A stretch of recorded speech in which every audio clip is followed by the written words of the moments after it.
ओम शांति। सुनते हैं 13 अप्रैल 81 के अव्यक्त बाप दादा के मधुर महावाक्य। आज की अव्यक्त वाणी का टाइटल है रूहे गुलाब की विशेषता सदा रूहानी वृत्ति।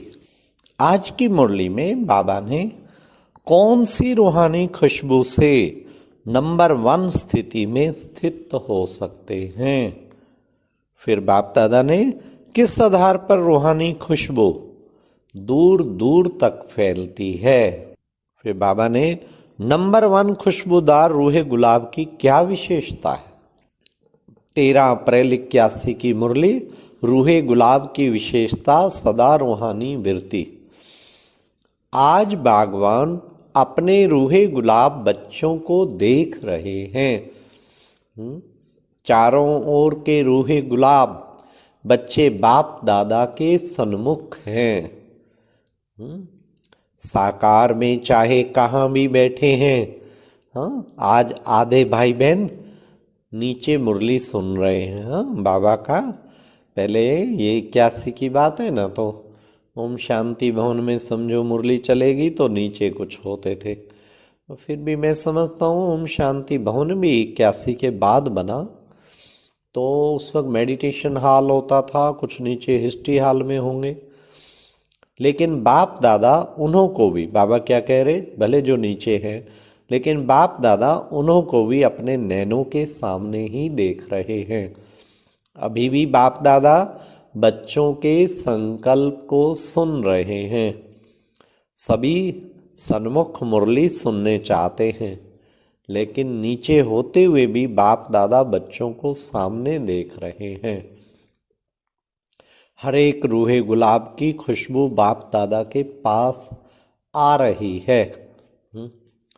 देखो कितना सुंदर बाबा इमर्ज कर देता है सब रूहे गुलाब बच्चों को, और बागवान बन के देख रहा है तो सब नंबर वार, लेकिन इस समय सभी एक बाप दूसरा ना कोई इसी रूहानी खुशबू में नंबर 1 स्थिति में स्थित हैं। इसलिए रूहानी खुशबू वतन तक भी पहुंच रही है। रूहानी खुशबू की विशेषताएं जानते हो? किस आधार पर रूहानी खुशबू सदाकाल एक रस और दूर दूर तक फैलती है, अर्थात प्रभाव डालती है। इसका मूल आधार है रूहानी वृत्ति। सदा वृत्ति में रह रूह को देख रहे हैं, रूह से ही बोल रहे हैं। रूह ही अलग अलग अपना अपना पार्ट बजा रही है। मैं रूह हूँ, सदा सुप्रीम रूह की छत्र छाया में चल रहा हूँ। मैं रूह हूँ, हर संकल्प भी सुप्रीम रूह की श्रीमत के बिना नहीं चल सकता। मुझ रूह का कितने सुंदर ये रूहानी वृत्ति के संकल्प बाबा सुना रहे हैं। मुझ रूह का करावनहार सुप्रीम रूह है। करावनहार के आधार पर मैं निमित्त करने वाला हूँ। मैं करनहार, वह करावनहार है। वह चला रहा, मैं चल रहा हूँ। हर डायरेक्शन पर मुझ रूह के लिए संकल्प, बोल और कर्म में सदा हजूर हाजिर है। इसलिए हजूर के आगे सदा मुझे रूह की जी हजूर है। सदा रूह और सुप्रीम रूह कंबाइंड है। सुप्रीम रूह मुझ के बिना रह नहीं सकते, और मैं भी सुप्रीम रूह के बिना अलग नहीं हो सकती। ऐसे हर सेकंड हजूर को हाजिर अनुभव करने वाले सदा रूहानी खुशबू में अविनाशी और एक रस रहते हैं। यह है नंबर 1 खुशबूदार रूहे गुलाब की विशेषता। ऐसे की दृष्टि में भी सदा सुप्रीम रूह समाया हुआ होगा। वह बाप की दृष्टि में और बाप उनकी दृष्टि में समाया हुआ होगा। ऐसे रूहे गुलाब को देह व देह की दुनिया व पुरानी देह की दुनिया की वस्तु व्यक्ति देखते हुए भी नहीं दिखाई देंगे। हाँ, देह द्वारा बोल रहा हूँ। स्थिति सुनते चलिए रूहे गुलाब की और रूहानी वृत्ति में रहने वाले। देह द्वारा बोल रहा हूँ, लेकिन देखता रूह को है, बोलता रूह से है। जैसे बाबा भी बाप दादा महावाक्य चलाते हैं ना, रूहों को सामने रख के, ऐसे ही बाबा कहते बोलता रूह से है, क्योंकि उनके नैनों की दुनिया में सदा रूहानी दुनिया है, फरिश्तों की दुनिया है, देवताओं की दुनिया है। सदा रूहानी सेवा में रहते हैं। दिन है व रात है, लेकिन उनके लिए सदा रूहानी सेवा है। कितना अच्छा तरीका संपूर्ण बनने का, बस रूहानी स्थिति में रहो। ऐसे रूहे गुलाब की सदा रूहानी भावना रहती कि सर्व रूहें हमारे समान वर्षे के अधिकारी बन जाएं। ये भावना उसके अंदर कूट कूट के रहती। परवश आत्माओं को बाप द्वारा प्राप्त हुई शक्तियों का सहयोग दे, उन्हों को भी अनुभव कराएं। किसी की भी कमजोरी को कभी भी नहीं देखेंगे। अपने धारण किए हुए गुणों को, शक्तियों का सहयोग देने वाला दाता बनेंगे। ब्राह्मण परिवार के लिए सहयोगी, अन्य आत्माओं के लिए महादानी। यह ऐसा है, यह भावना नहीं, लेकिन इसको भी बाप समान बनाऊं, यह शुभ भावना। सदा साथ यही श्रेष्ठ कामना। यह सर्व आत्माएं कंगाल, दुखी, अशांत से सदा शांत सुख रूप माला माल बन जाए।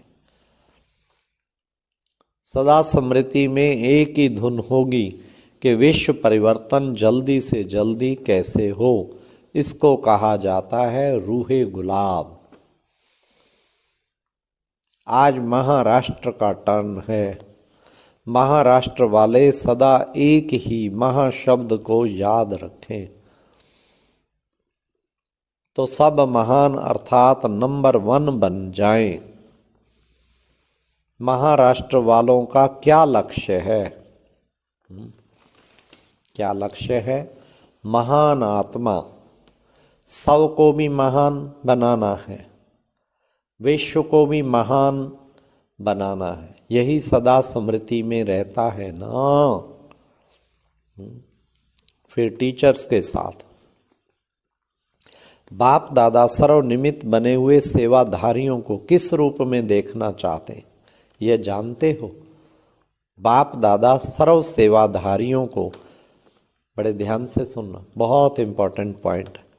बाप दादा सर्व सेवाधारियों को सदा अपने समान, जैसे बाप कर्तव्य के कारण अवतरित होते हैं, वैसे हर सेवाधारी सेवा के प्रति अवतरित होने वाले सब अवतार बन जाएं। एक अवतार ड्रामानुसार सृष्टि पर आता तो कितना परिवर्तन कर लेता।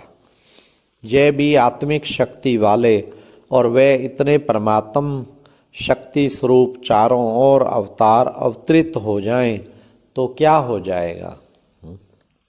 सहज परिवर्तन हो जाएगा। जैसे बाप लोन लेता है, बंधन में नहीं आता, जब चाहे आए जब चाहे चले जाए, निर्बंधन है। ऐसे ही सब सेवाधारी शरीर के संस्कारों के स्वभाव के बंधनों से मुक्त, जब चाहें जैसे चाहें वैसा संस्कार अपना बना सके। जैसे देह को चलाने चाहें वैसे चला सके। और सुनिए, जैसा स्वभाव बनाना चाहें वैसे बना सकें।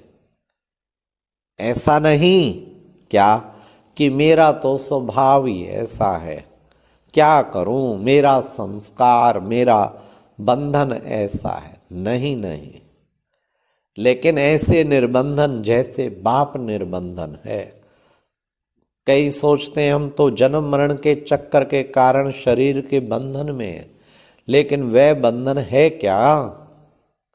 अब तो शरीर आपका है ही नहीं, फिर बंधन आपका कहाँ से आया? अब मरजीवा बन गए तो शरीर किसका हुआ?